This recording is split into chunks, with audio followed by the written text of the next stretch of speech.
Hi everyone, it's Rachel here with this month's author Q&A. Thanks for joining me here on YouTube. First question, where did you get the idea for Call to Arms from? It sort of started coming together halfway through writing Hell to Pay, and that military connection that Devon Sharp has always spoken about in previous books. And the idea for Jamie's accident actually came from my other half. He had a motorcycle accident on that stretch of road, thankfully survived, is suffering the consequences with back problems these days though. And since that accident happened, the road out of Leeds towards Harrietsham on the A20 in Kent, the bends have been straightened out to make it less dangerous. But that story stayed with me, and I thought it would be a very good idea for a cold case. I won't say any more for those of you that haven't read the book yet. I don't want to spoil it for you. But yeah, that's the initial idea for Call to Arms. Came from my other half's motorbike accident. What are you working on at the moment? Well, I'm in the final throes of the next book in the K Hunter series. It has got a title, but I'm not ready to reveal that yet.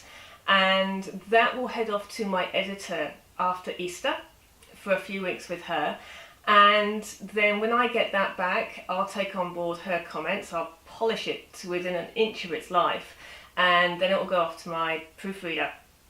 I'm eyeing up, hopefully, a July publication date for that. So for those of you in the Northern Hemisphere, you should have a K Hunter book in your hands before the long summer holidays kick in. So bear that in mind. As always, to keep up to date with new release information, do sign up to the K Hunter Reader Group via my website www.rachelamphlet.com. Tyler Dillon via Facebook. Hello there. Hope it's a quiet shift in Fire Dispatch for you at the moment.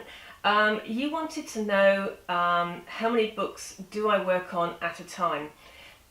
Back in January, when I finished Call to Arms and I started writing the next book in the K Hunter series, I was also writing what will be the first in a new series at the same time.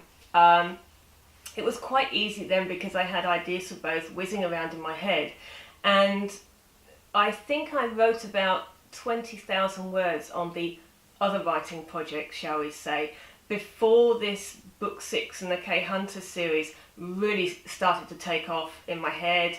And then once I have my production schedule updated with a date of when I want that next K Hunter book to come out, that has to take precedence because you're all waiting for the next book. So that second project that I was working on has been on hold for the moment.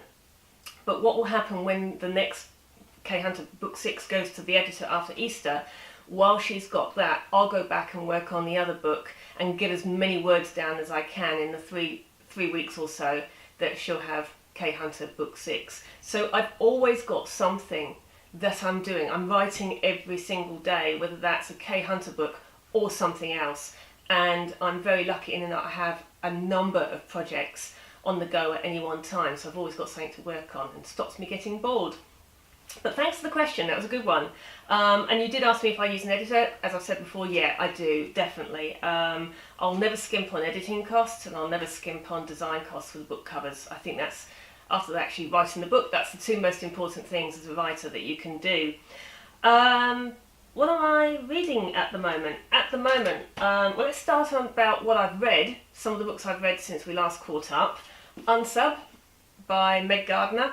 Excellent book, gave that 5 stars on Goodread. It's a serial killer thriller with a female lead who's a narcotics detective in America, and the second one out in this series, this new series, is out at the moment. I'm going to try and find that at the airport later on. I'm whizzing off to Sydney for the day, so it's always a good excuse to hit an airline bookshop.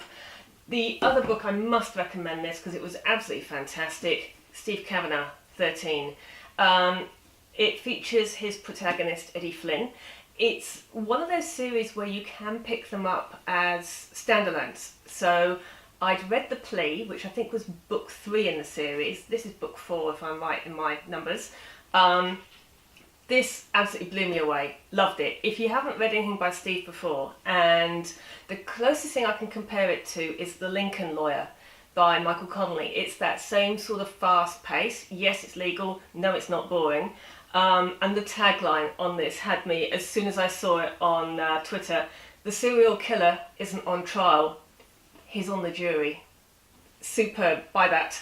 Right now I've moved on and I'm reading, I've been saving this one up for a while. I bought it ages ago, but Michael Connolly, The Wrong Side of Goodbye. This guy is a writing legend, one of my writing heroes. I always learn something whenever I read a book by him, and I source every single interview I can read by Michael Connolly in the hope that some of his knowledge might rub off. We have a winner. Every subscriber to my YouTube channel goes into the draw to win a paperback copy signed of my latest release. So Doug Bartlett, if you're watching, I hope you are, because you need to email me to claim your copy of Call to Arms. Congratulations. Everyone else, best of luck for next month, because like I said, every new subscriber goes in, every old subscriber goes into the draw. This will be the prize next month as well, obviously, because there won't be another K-Hunter book until about July, but get your entries in and get all your friends to sign up to the YouTube channel too, because if they don't want the book, you can have it off them. Okay, that's it from me. If you've ever got any questions, I love hearing from readers. Best way to contact me is on email, info@rachelamphlett.com, and I'll see you next month. Bye.